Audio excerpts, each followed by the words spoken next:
Pela ordem, senador Magno Malta. Senhor presidente, eu quero fazer alguns registros. Gostaria muito de ter parabenizado, de ter feito uma parte da senadora Vanessa, mas não fiz não pedi não, senadora, porque eu não quis estragar o discurso da senadora e estava só ouvindo, não é? Até porque quero elogiar, porque ela é do partido, ela é do PCdoB, ela é comunista e esse é um discurso que ela sabe fazer. Como é que eu ia mexer num negócio desse que ela está treinada já há 200 anos? Então, fiquei aqui só assistindo, não é? Mas uma coisa certa ela falou. Eu quero realmente debater, participar do debate dessas duas reformas. Nisso ela está falando a verdade. Até porque só tem uma coisa que eu não transijo. É o fim do imposto sindical. E, na verdade, essa chiadeira toda não é porque data de 1940, não é porque estão interessados nos trabalhadores. Eles falam de um jeito que parece que a sociedade brasileira não sabe que esses 14 milhões de empregados são filhos de Dilma e de Lula. Eles falam de um jeito que parece que nunca governaram o Brasil. Isso é uma brecha, né, senhor presidente? E eles estão certos. Estão discursando, estão fazendo a vez deles, o papel deles, no momento que lhes é propício. Agora, numa coisa eu concordo, senhor presidente, não há demérito em você ser base de governo. Demérito é subserviência. Eu me lembro que quando o Lula era presidente, até PEC paralela Tia Oviana inventou aqui. PEC, já viu isso? Uma rolando aqui e outra rolando por fora. PEC paralela tinha. Senhor presidente, mas o presidente Temer precisa entender uma coisa. Ele tinha capital para fazer meio quilômetro de asfalto bem feito, daquele asfaltão de pista de avião, já viu? Aquele bichão grossão, ele tinha capital para fazer meio quilômetro daquilo. Meirelles botou na cabeça dele que dava para fazer 12 quilômetros e ele acreditou. E ele está tentando fazer agora 12 quilômetros de um asfalto de 1,99. Ele está pintando o chão. O presidente Temer precisa entender que com uma reforma dessa, você faz meio quilômetro e espera daqui 6, 5 anos, não é ele mais, outro faz mais meio quilômetro. Lá na frente, outro faz mais meio quilômetro. E você vai avançando. Na verdade, o que ele está querendo demais, não vai alcançar. Eu aqui já tenho quase convicção que essa reforma da Previdência não passa aqui. Não vem aqui, aliás, não vai vir nem da Câmara. Sabe por quê? Porque a régua de Meirelles, os desiguais têm que ser tratados como iguais e não são. Eu só aceito debater essa reforma se os desiguais forem tratados como desiguais. Minha mãe morreu com 57 anos de idade e era velha. Não morreu aposentada. Mulher do interior, mulher da roça com 40 anos é velha. E Vossa Excelência sabe disso, que é do Nordeste. Então a régua de Meirelles não serve para mim. Não serve para mim. E se vier nesses moldes, e depois está fazendo um negócio muito feio. Como é que você cospe na cara de aliado? Se você vai precisar dele amanhã. O cara constrói um patrimônio na vida dele, está na boca de uma reeleição lá na Câmara, e aí ele vai fazer a vontade de Meirelles? Isso é uma brincadeira. Parece nem que raciocina, não tem nem quem dá conselho direito. Agora, a reforma trabalhista, a chiadeira é por causa do tal imposto sindical que é cobrado para manter as milícias que fazem baderna na rua.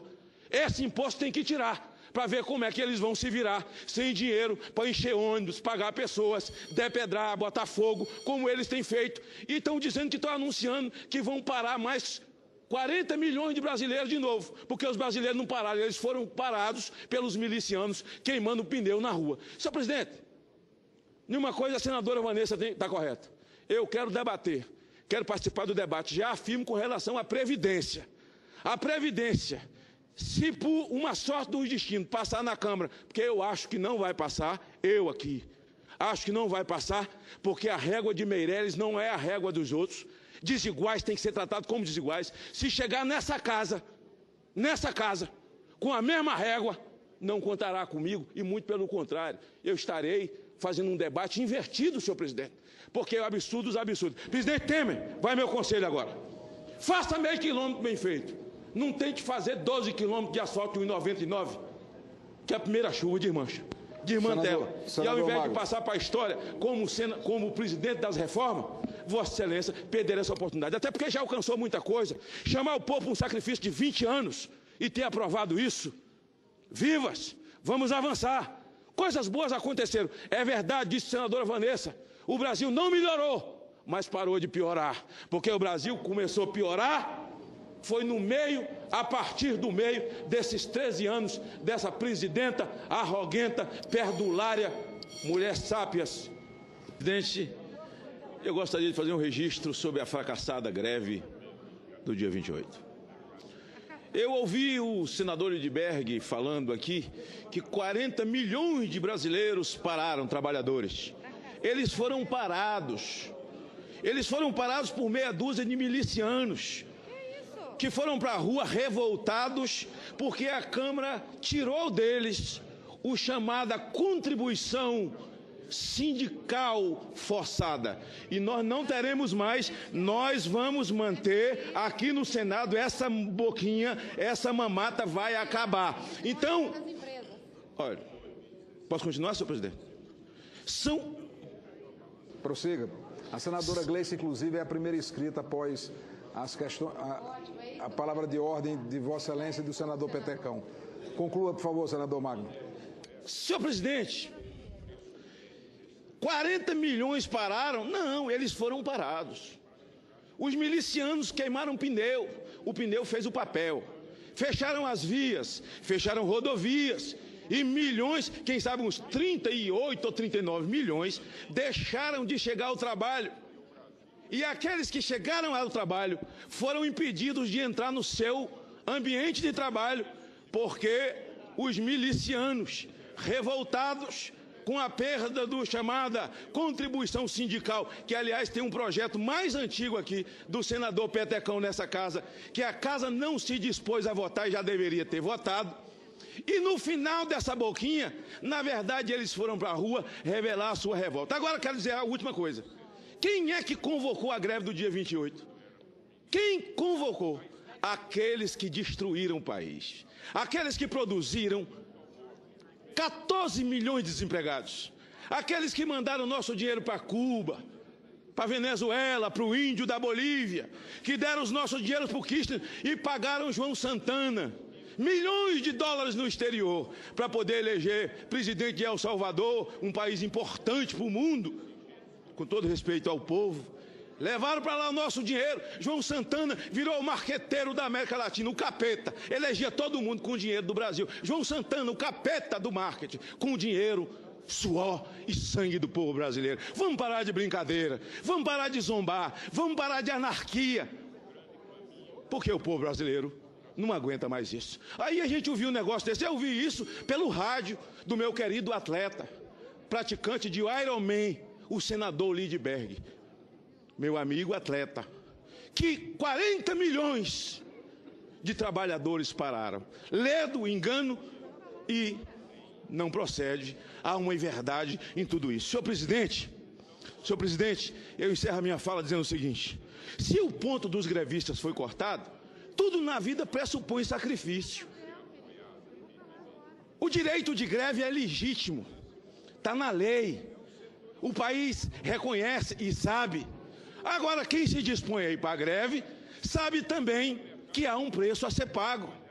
Então não dá para o indivíduo abandonar o seu posto de serviço e depois os seus defensores, não pode cortar o ponto, porque é um direito legítimo. É legítimo. O errado seria impedi-lo de ir à greve. Ninguém foi impedido. Quem foi porque quis. Pau que dá em Chico, dá em Francisco, senhor presidente. Eu não sei se esse adágio é novo. Se não for, eu inventei ele agora. Mas eu escuto mãe falar isso antes de eu nascer os dentes. 3 senadores. Segunda coisa, eu quero fazer o registro, até porque, como nós sabíamos do que poderia acontecer, tem um recurso preparado ao plenário e nós vamos requerer, protocolando a mesa hoje. Essas assinaturas estão prontas há 2 meses atrás, aliás, há 1 mês e meio atrás, mais ou menos, e nós vamos requerer que seja levado ao plenário do Senado para que o conjunto dos cidadãos decidam. O Brasil conhece a minha posição sobre esse tema, aliás, a posição da maioria dessa casa, que conhece casamento e reconhece família nos moldes de Deus, macho e fêmea. A família tradicional, senhor presidente, esse é um país majoritariamente cristão. Ô, jovem, deixa eu falar aqui, querido. Deixa eu falar aqui, querido. Esse país é majoritariamente cristão. E reconheço os valores do cristianismo.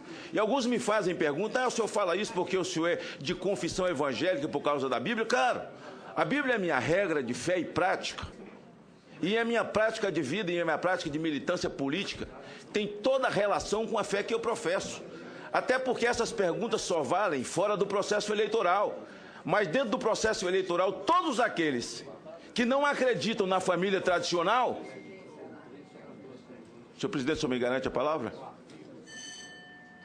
Eu já antes, senador Maglão, já pedia, por gentileza, para manter uma certa calma, mas aqui parece que há algum tipo de vírus dentro da sala que as pessoas querem falar demais, mas a palavra está com Vossa Excelência. E nós temos certeza que essa aberração morrerá no plenário. Até porque aqueles que criticam família tradicional aqui, quando estão investindo o mandato, na hora de renovar o mandato ou de querer o mandato, eles batem a porta das igrejas. E eles fazem compromisso como alguns que aqui estão, até de joelho no altar e choram. Se me apertar muito, eu dou o nome. Mas quando chegam aqui, eles agem de outra maneira. Lá eles são a favor da família tradicional. Lá eles acreditam nesses valores. Porque eles precisam de voto para chegar aqui. Estranha muito isso ter votado com 3 senadores na sala, sem respeitar aqueles que são divergentes, que são maioria absoluta numa comissão de 27. E depois, senhor presidente, tenho certeza que com o nosso recurso no plenário, certamente essa matéria irá para o seu lugar devido. Para o seu lugar devido. Há que se respeitar uma nação majoritariamente cristã, que acredita nesses valores. E há que se criticar e chamar a atenção para aqueles com raras exceções e que pertencem a essa comissão, com raras exceções. Eu posso dar o nome das exceções e posso dar o nome dos que não são exceção. Que fora do processo, do investimento do mandato e na renovação do mandato, bate a porta dos religiosos. Não estou me referindo a evangélicos, de católicos, que acreditam na mesma forma, de espíritas, que acreditam da mesma forma, e de evangélicos, até porque alguns aqui eu já acompanhei na igreja e os vi chorar no altar, ajoelhados, fazendo juras de amor aos valores de família tradicional. Portanto, eu quero, na minha fala, desmistificar essas hipocrisias e esses hipócritas que a partir de agora darei nome no plenário. Os nominarei na votação no plenário na hora do meu pronunciamento. O recurso assinado por mim, o senador Amorim, o senador Eduardo, o senador Wilde e tantos outros, e que certamente será lido hoje no plenário do Senado, nós vamos levar a cabo no plenário do Senado, onde temos maioria absoluta, com todo respeito às pessoas. Nada contra os homossexuais, até porque, senhor presidente, a regra da boa convivência é o respeito. E eu respeito e quero respeito. Se quero respeito, tenho que dar respeito. E digo isso com toda a tranquilidade que o vice-presidente do meu partido, eu sou o presidente do meu estado, meu vice-presidente é um travesti, se chama Moa, que por 4 mandatos foi o presidente da Câmara de Nova Venécia. Aliás, meu amigo Moa está muito doente, acamado, depois de ter um derrame, e está acamado, uma pessoa que eu prezo, juntamente com a sua família, e que tem o meu respeito, e que também entende esse devido respeito, porque a recíproca tem que ser verdadeira. Nada com a opção das pessoas. A opção sexual das pessoas é problema delas. Cada qual responderá por si. Eu queria responder pela minha netinha, que tem 9 meses, não consigo. Não vou responder diante de Deus nem por Magda, nem por Carla, nem por Lauriette, nem por Jaisline. Só consigo responder por mim, de forma que cada qual responderá e dará conta diante de Deus de si. A dívida que temos, que eu tenho e que devemos ter todos com aqueles que fazem opção pelo homossexualismo é o respeito. E o meu respeito eles têm. Mas não sou criminoso por não aplaudir a sua prática, não vou me tornar criminoso por isso, devo-lhes o respeito. E não sou obrigado a concordar com aqueles que concordam, não são obrigados também a fazer coro comigo. Cada um defende o que acredita. Agora, o que me assusta é a hipocrisia daqueles que, quando no processo eleitoral, fazem esse tipo de jura, aliás, na minha frente, Por isso, senhor presidente, faça o registro e tenho certeza que lá no plenário nós mandaremos para o lixo onde é o lugar devido.